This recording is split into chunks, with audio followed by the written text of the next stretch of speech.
There is a way to overcome your money scarcity mindset, and the fastest way to do so is to go back into your childhood and understand how you developed that.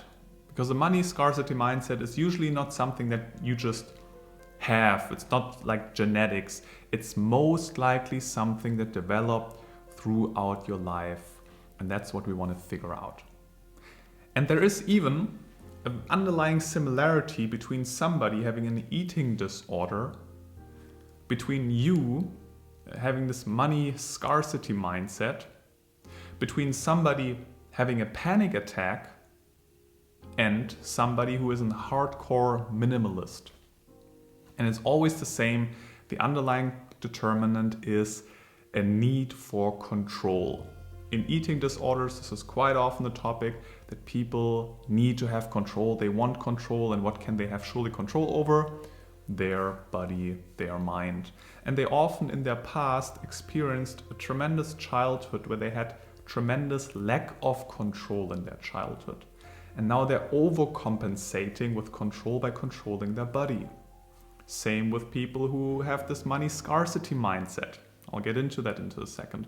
Same with people who have panic attacks. For example, when they're in airplanes and they start having a panic attack because they lack control suddenly. They need to rely on somebody. They need to let go and trust. And they want the control, but they cannot have it. And then the panic attack arises. And the same with a hardcore minimalist who always needs to have clarity and simplicity. Otherwise, he cannot have a peace of mind. He needs to overcompensate and have control over everything. Same with you and with your money scarcity mindset. You need to control it, and you're overcompensating. And what you actually need is safety and stability. And you overcompensate that by controlling your money. So money for you is safety and stability, most likely. And you have this money scarcity mindset because whenever you spend money, so when you give money away, you give away safety, you give away stability. And that hurts and that feels threatening. So spending money on something hurts you. For some people, money is, for example, freedom. And whenever they spend money, they feel free. And when they not spend money, they feel like the freedom is somehow restricted in some way. And that's why they maybe spend too much. You don't have that struggle. For you, money is stability and safety. And now the question is, how did that develop? I want to give you two examples, actually. One client, I'm changing up a couple of details, but the core thing is right here. It's a woman, and she lost her father early on when she was 12 years old. And she also even lost her sister. They both died early on in her childhood. So she early on learned something that is very dear and close to me, that I really love, can somehow out of the blue leave me. And even something dies. It's like this existential threat, and I don't have any control over that. And on top of that, the mother that remained was a bit stingy with money, and her mother, of course, then took the majority of responsibilities to raise her. And she learned that then and just adapted to the mother. Okay, we need to be stingy with money, not spend too much money. And also, anyway, I'm afraid to lose things that are important and dear to me, like my closest stability and safety in my life. My father, my sister, just out of the blue, are not existing anymore. So I'm afraid to lose even more. Let's overcompensate that and have control. And I have control over my money, just like my mother did. I learned that quite there as well, that I at least have safety with my money. And if I keep it and I keep everything and not spend anything, I have at least that safety. At least I have control over my money management. That's what we noticed there. Another example is somebody growing up in a family, actually upper middle class. Father is earning well. He's quite often a lot away and just working in his business. And they go on expensive holidays, and they also send the child, on X courses and language exchanges, and the father is having like a nice car and whatnot. So he notices we can spend money, but on the day-to-day basis, especially with the mother. If he like goes to a supermarket as a child, the mother is very stingy with day-to-day things. They don't need to buy extra chocolate. And it's not just the way that they don't buy extra stuff, it's also the way the mother then talks about this, the tone of voice when she says like, no, we don't need that, like, no, that's just expensive, gives this child somehow this existential threat of, if we spend too much money on the day-to-day basis, that's gonna be dangerous.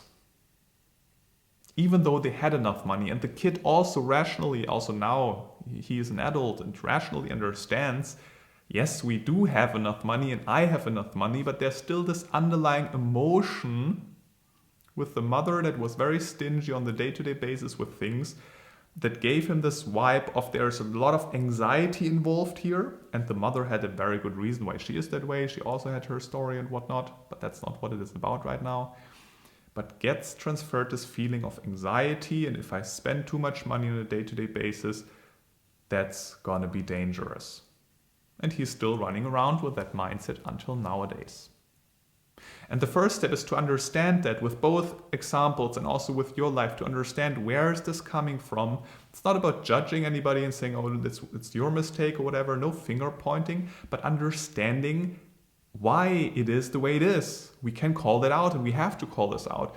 And then we need to work on that emotionally.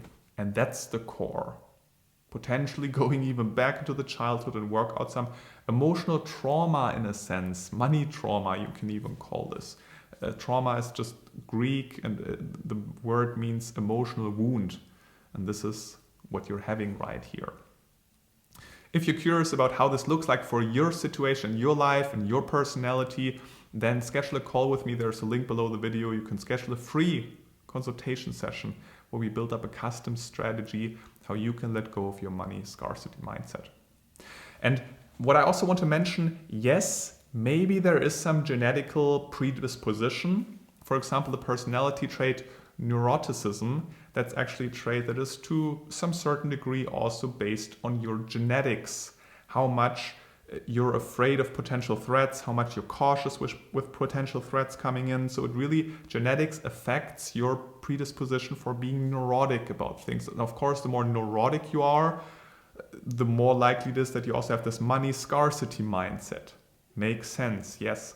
But it's not 100% genetics. And I'm convinced also based on the people I worked with in the past, it doesn't matter how high you score on neuroticism, it's still something you learned in your autobiography, so in your life. So maybe you're more likely to develop a money scarcity mindset, but though there were probably some certain life events that triggered it. There's this quote, genetics loads the gun, and then environment, so your life and your life story then pulls the trigger. And maybe you're more likely to develop this mindset, but something in your life triggered that and you learned that. And that also means you can relearn that and you can change that, and that's definitely possible. All right. If you have any questions, just comment below, or again, just schedule this call, let's talk. And I'm looking forward to talking to you soon.